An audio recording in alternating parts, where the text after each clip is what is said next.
जब भारत चांद की सतह पर कदम रखता है या समुद्र की गहराइयों से मिसाइल दागता है तो यूरोप के कुछ देशों की बेचैनी अचानक बढ़ सी जाती है।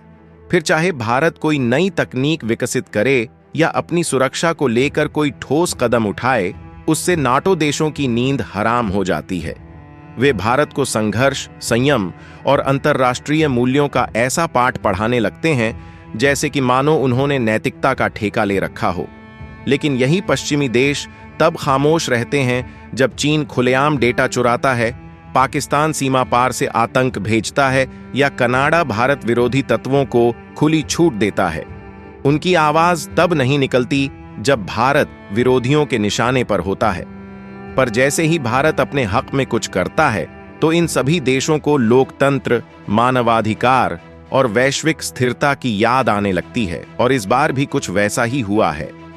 जैसे ही ये खबर सामने आई कि भारत अब अपनी सबसे घातक पनडुब्बी लॉन्च मिसाइल K6 का परीक्षण करने वाला है, तो दुनिया के ताकतवर देशों की धड़कनें तेज हो गईं।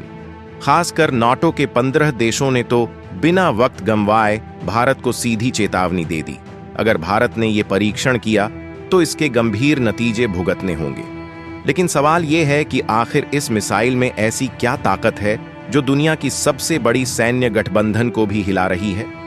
दरअसल K6 कोई आम मिसाइल नहीं है, बल्कि ये भारत की वो शक्ति है जो अब सिर्फ दिखाने के लिए नहीं, बल्कि दुनिया को यह जताने के लिए है कि भारत अब महासागरों के भीतर से भी जवाब देने में सक्षम है। यह भारत की पहली ऐसी सबमरीन लॉन्च्ड बैलिस्टिक मिसाइल है जिसकी अनुमानित रेंज 8000 किलोमीटर से भी ज्यादा है। मतलब अब भारत की सैन्य पहुंच सिर्फ पाकिस्तान और चीन तक सीमित नहीं रही, बल्कि अब भारत की नजरें यूरोप, अफ्रीका, ऑस्ट्रेलिया और शायद अमेरिका तक हैं। और वो भी समंदर की गहराइयों से, बिना किसी को खबर लगे, बिना कोई सुराग छोड़े। इस मिसाइल की सबसे बड़ी ताकत सिर्फ इसकी रेंज नहीं, बल्कि इसकी अदृश्यता है। क्योंकि K6 मिसाइल को समंदर की गहराइयों से चुपचाप दुश्मन की नजरों से पूरी तरह ओझल रहकर दागा जाएगा। और जब इसका हमला होगा तो सीधा दुश्मन के दिल नहीं, बल्कि आत्मा पर होगा। इस प्रहार के लिए इसे भारत की आने वाली S5 क्लास न्यूक्लियर सबमरीन से लॉन्च किया जाएगा, जो अब तक की सबसे घातक और अदृश्य पनडुब्बी होगी। यह सबमरीन इतनी खामोशी से तैनात रहेगी कि महीनों तक सतह पर आए बिना समंदर के भीतर दुश्मन के तटों के बेहद करीब घात लगाकर बैठी रहेगी। चाहे ये कराची के पास खड़ी हो या शंघाई के किनारे मंडरा रही हो, दुश्मन को इसकी जरा भी भनक नहीं लगेगी। और जब हमला होगा तो दुश्मन को बचने का कोई मौका नहीं मिलेगा। यही वजह है कि इस मिसाइल से नाटो में टेंशन में आ गया है। उसे डर सिर्फ इस मिसाइल की ताकत से नहीं है, बल्कि उसे डर है भारत के इरादों से। वे पूछते हैं, जब भारत के पास पहले ही अग्नि 5 जैसी 5000 किलोमीटर रेंज की मिसाइल है, तो भारत को अब 8000 किलोमीटर वाली इस मिसाइल की जरूरत क्यों पड़ गई? असल में उन्हें तकलीफ इस बात से है कि अब भारत किसी का मोहताज नहीं रहा और किसी की परवाह भी नहीं करता। असल में जब नाटो देश भारत के K6 जैसे प्रोजेक्ट पर सवाल उठाते हैं तो उनका सीधा संदेश यही होता है, भारत, तुम्हें यूरोप की ओर देखने की हिम्मत किसने दी?